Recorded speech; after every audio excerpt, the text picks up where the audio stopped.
One day in the jungle, a proud cheetah mocked a small rabbit, saying, "You are nothing compared to me. You are weak and slow." The rabbit replied, "Let's race and we will see who's better." Confident in his unmatched speed, the cheetah laughed and accepted the challenge, thinking it would be an easy win. However, the clever rabbit had a plan. He secretly stationed his friends at different points along the race route. As the race began, the cheetah raced ahead. But at every turn, one of the rabbit friends would appear ahead of him, running fast. The cheetah was stunned and kept pushing himself harder, wondering how the rabbit could be so quick.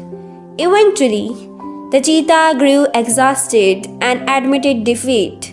The original rabbit appeared and said, "You see, strength alone is not enough.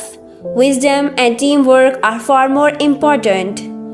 Moral: intelligence and unity can overcome even the greatest challenges.